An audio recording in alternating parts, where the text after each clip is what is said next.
Okay, this video is going to be about modifications that I made to the PullRight. Hang on.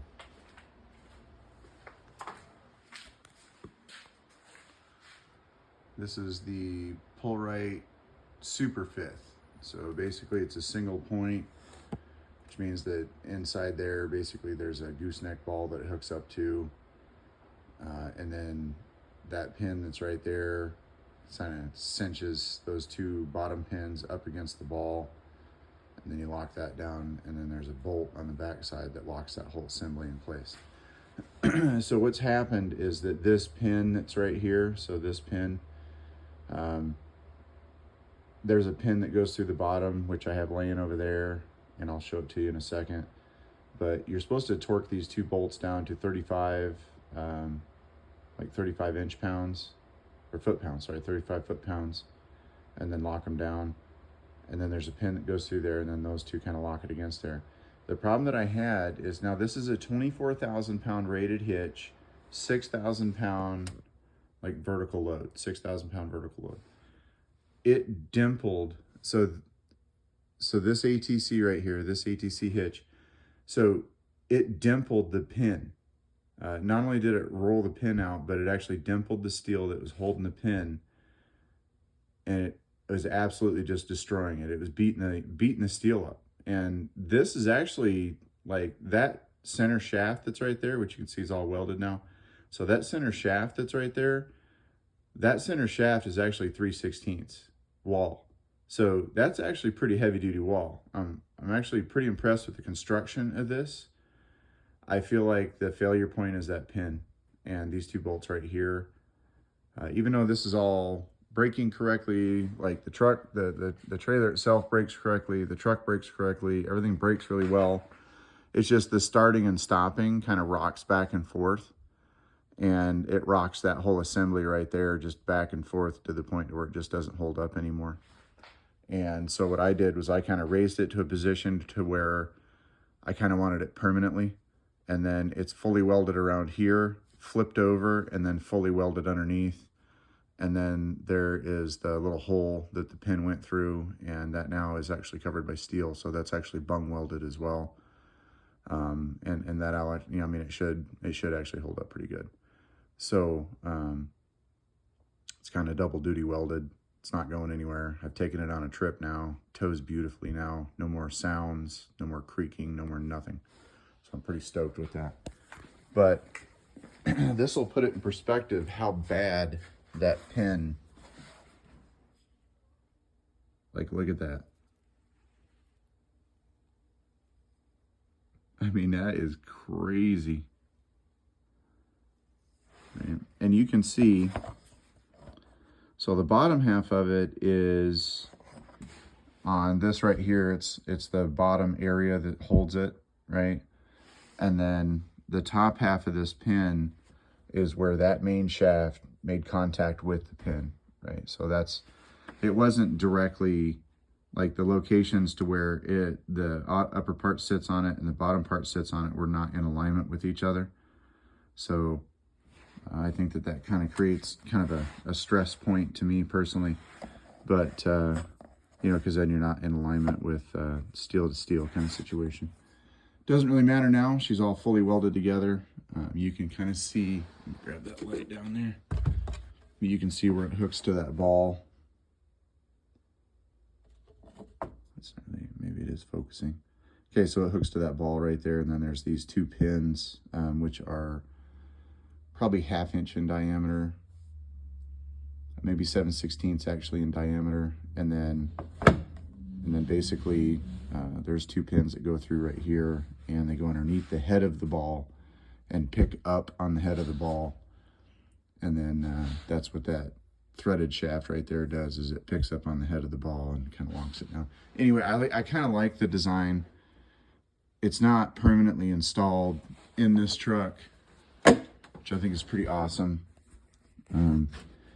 I have seen tons and tons of people post that have the Gen Y hitch, not the Kurt hitch, but the Gen Y hitch, where right here in the corner of their rig, they're getting like this huge crack right here, right?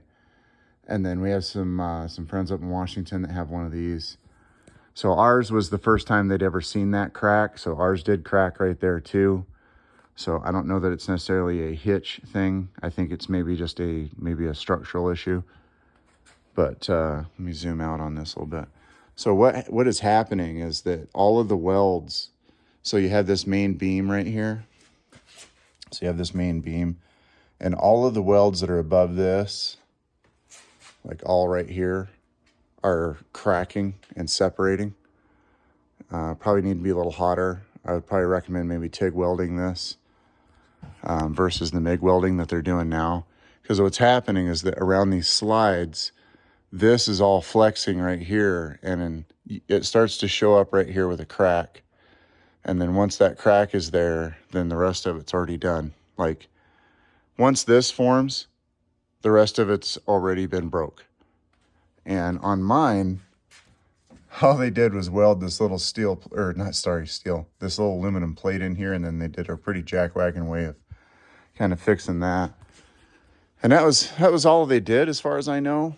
And that seems kind of lame, actually. But I'm seeing that more prevalent in the Gen Y hitch trailers than in the fixed mount ones like these.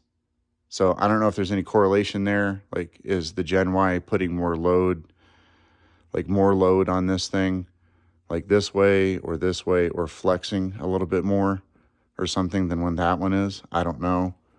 But I think it's just a structural issue, right? But this one's to circle back on this hitch. Those are the modifications I made to it. And now this thing is absolutely awesome. Tows beautifully, quiet, zero issues. So that's all fully welded now. It's no longer got this pin connection, which you can have another peek in on that. That's just crazy to me. I mean, I've been towing stuff for 40-something years, and I've never, and I mean never, seen a pin do that. It's crazy. And this thing's got a 3-inch receiver on it. But anyway, it's just... So there's the hitch. Again, this is a Super 5th from PullRight. Zero issues with it, other than, obviously, this was maybe kind of a design flaw. You can't really cinch that main shaft down tight enough to keep it from rocking back and forth. I think maybe if it had a dual pin set up in it, it'd be a lot better, simply because of the rocking back and forth. But other than that, problem fixed, and I'm going to look forward to towing this thing a little bit more. So I towed this to California and back with some shim plates in it. Now, I've towed it last year too, and I had that problem, and I've tried to do whatever I could to keep from physically welding it. I tried to keep the pin in place, but now that it's physically welded, it's perfect for this truck, perfect for this rig, perfect height for me. It is pretty tall. It's a lot taller than what a Gen Y normally hauls it, but I'm able to keep about 1 inch down in the nose of the fifth wheel and 1 inch up in the tail, so I'm maintaining good tongue weight and that kind of stuff. The truck's evenly weighted. One thing that I do like 100% about this hitch is that right here is the ball, and I'm 5 inches forward of the ball. So I'm able to actually put this trailer right here about 5 inches ahead of the ball. Like, I guess technically you're about 5 inches ahead of center line on the axle. What I like about that is that it's actually applying really good chassis weight from the tongue of the fifth wheel, chassis weight to the bed of the truck. So it's applying it to the front axle. We're getting probably about 800 extra pounds to the front axle, and then we're getting a good solid 3,000 onto this back axle right here. So it's applying about 3,800 pounds. I know that this trailer is supposed to be 21,000. 3 of it is supposed to be for the tongue. Empty. Absolutely empty. We're seeing nearly that. So, go figure. Anyway, just so people know, even though now this is a 4528, right? That's the only thing I have to go by. I don't have anybody else's camper to go by. I don't have any other weights tickets or anything like that to go by. But so 3 6,000 pound axles, that's 18. $3,000 for this. That's where your 21's coming from. What I'm seeing on this right here, when we bought it, no weight at all in this thing whatsoever. No water, no drinks, no nothing. No fuel, anything. This was like right at 3,000 pounds already. Like straight up 3,000 pounds already. So I don't know if that's how it's supposed to be or what. I don't know. Don't care. That's what it weighed out. And right now it runs anywhere between 3,800 to 4,000 once you get water and fuel and all your clothing and your groceries and stuff like that in here. And then you get some stuff put in that bay. I mean, normal stuff. I mean, it's normal camper stuff, right? So, I mean, everybody carries tools. I mean, maybe some people don't, but it's a toy hauler, right? So why wouldn't you? But anyway, so I guess what I'm getting at is that we run anywhere between 3,800 to 4,000 pounds on this, which puts like anywhere between 3 to 3,100 pounds right on the axle and puts about another 800 pounds on that front drive axle. So it gives you total steer control, just so you know. And that's what I absolutely love about this hitch is I'm able to move it forward, and it applies a little bit of weight to the front axle as well as putting weight right here, which levels the truck right out. Tow's really nice, and I have ultimate steering control because I still have weight on the front axle, like decent weight on the front axle. So anyway, all fully welded now, super happy. You guys have an awesome day.